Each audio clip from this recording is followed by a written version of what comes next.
Selamat malam saudara yang kasih Tuhan. Kita kembali berjumpa dalam doa syafaat malam.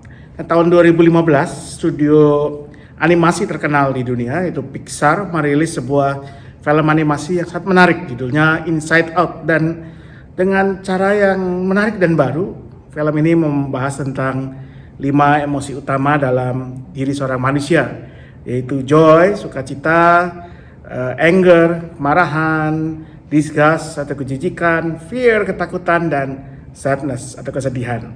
Nah, dalam doa malam minggu ini kita akan merenungkan firman Tuhan berdasarkan tema-tema ini. Mari kita mengikutinya.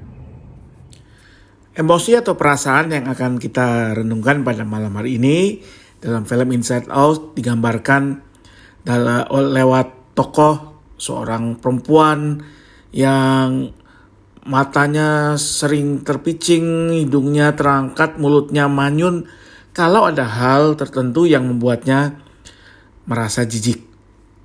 Inilah emosi disgust atau jijik yang biasanya dipicu oleh sesuatu yang kita cium atau sesuatu yang kita lihat. Dan ini adalah emosi atau perasaan yang biasanya akan secara otomatis muncul dalam diri kita kalau kita melihat, mendengar, mencium sesuatu yang tidak menyenangkan, yang membuat kita merasa mual, mata kita mungkin jadi berair dan kita ingin muntah. Nah, bisa saja itu dipicu dari bau dari gunung atau tumpukan sampah yang menghasilkan bau menyengat dan pemandangan yang tidak menyenangkan, atau dari makanan yang sudah busuk, bahkan sudah mulai muncul belatungnya. Semua itu tentu menjijikan, membuat kita mual, ingin muntah dan menghindarinya. Dan inilah sebetulnya salah satu manfaat dari perasaan atau emosi jijik ini, yaitu kita dibantu untuk menghindar dari sesuatu yang tidak baik bagi diri kita. Makanan busuk, sampah yang menggunung, dan hal-hal lainnya.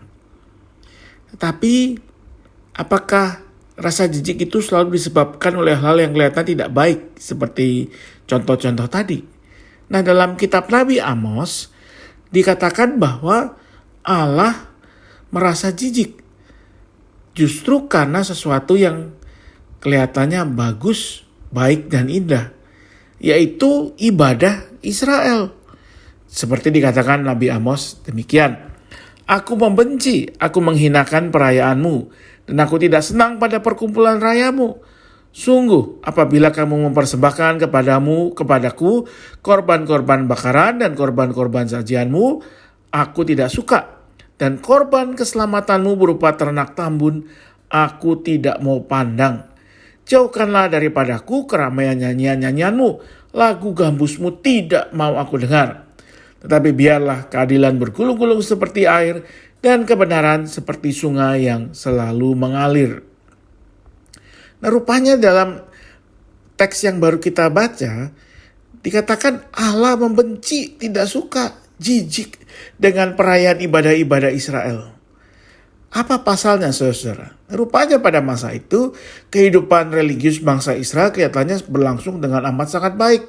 Ibadah di Bait Allah diselenggarakan dengan megah dan hikmat. Bangsa Israel juga rajin memberikan korban di hari-hari raya atau di waktu-waktu lainnya. Lalu mengapa dikatakan di sini bahwa Allah justru membenci, jijik terhadap segala peribadahan dan perayaan mereka? Tak lain karena ibadah itu hanya berhenti di Bait Allah, hanya berhenti dalam doa atau dalam mazmur yang mereka naikkan, tetapi tidak mewujud nyata dalam kehidupan sehari-hari. Khususnya karena bangsa Israel rajin beribadah, tetapi juga mereka sering melakukan ketidakadilan terhadap sesamanya. Mereka tidak mempedulikan hak-hak orang miskin, para janda, para yatim. Sebaliknya hak-hak kaum papa itu ditekan demi kepentingan orang-orang kaya, para penguasa, pemimpin agama. Mungkin kalau kita bandingkan seperti yang baru-baru ini terjadi di negara kita, bantuan sosial bagi mereka yang terdampak pandemi justru itu yang dikorupsi oleh oknum-oknum tertentu. Nah, karena itu sekalipun ibadah Israel begitu megah dan indahnya, tetapi semuanya justru menjijikkan bagi Allah. Karena yang Allah kehendaki adalah agar umat hidup dalam keadilan dan kebenaran.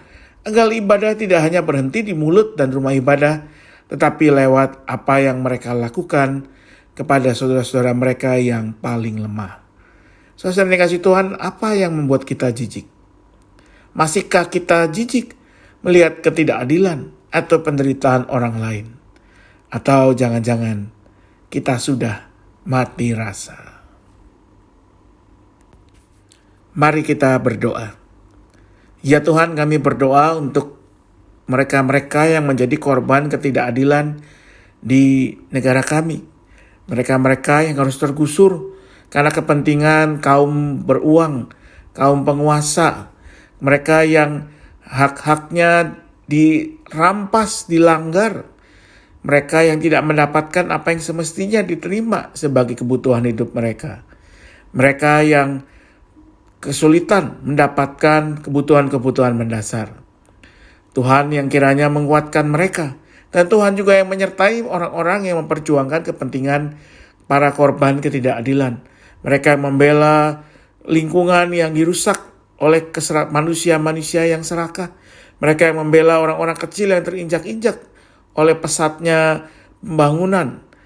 Mereka yang membela kelompok-kelompok minoritas yang ditindas oleh orang-orang yang merasa diri lebih besar, lebih benar. Kami mau berdoa juga ketika kami melihat berbagai bencana yang terjadi di negara kami. Ada hal-hal yang memang berasal dari kekuatan yang tidak bisa kami lawan. Tetapi kami sadar, banyak juga yang terjadi karena kerusakan alam sebagai akibat kebodohan dan keserakahan manusia. Biarlah dengan demikian kami semua diberi hikmat, diberi kekuatan untuk berusaha memperbaiki apa yang masih bisa kami perbaiki. Sehingga hidup bersama di bumi yang Kau ciptakan ini boleh berlangsung dengan lebih baik, lebih harmonis di antara seluruh ciptaan yang ada. Malam ini kami juga mau mengingat saudara kami yang dalam berbagai kelemahan fisik karena sakit. Mereka yang harus dirawat baik di rumah sakit, di rumah. Mereka yang menjalani perawatan, pemulihan. Biarlah Tuhan yang menguatkan mereka, memulihkan mereka. Tuhan juga yang mencukupkan segala yang dibutuhkan. Dan terutama Tuhan kuatkan setiap anggota keluarga yang mendampingi mereka. Kami berdoa untuk Bapak Henry, kami berdoa untuk Ibu Teresia dan keluarganya, untuk Ibu Amelia, untuk Bapak Glenn, Bapak Andreas, untuk Saudara Andion, untuk Ibu Titin, dan untuk saudara kami yang lain yang mungkin tidak bisa kami sebutkan nama mereka. Kami percaya Tuhan akan tetap menguatkan mereka, memimpin mereka, memulihkan mereka semua. Maka biarlah kami juga menyerahkan kehidupan kami, keluarga kami, dengan segala pergumulan kami, gereja kami, bangsa dan negara kami, hanya dalam satu nama, Yesus Kristus Tuhan kami, yang juga sudah mengajarkan setiap kami berdoa demikian. Bapa kami yang di sorga, dikuduskanlah namamu, datanglah kerajaanmu, jadilah kehendak-Mu di bumi seperti di sorga. Berikanlah kami pada hari ini makanan kami yang secukupnya.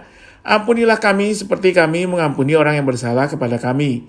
Janganlah bawa kami ke dalam pencobaan, tetapi lepaskanlah kami dari yang jahat, karena Engkau-lah yang punya kerajaan, kuasa dan kemuliaan sampai selama-lamanya. Amin.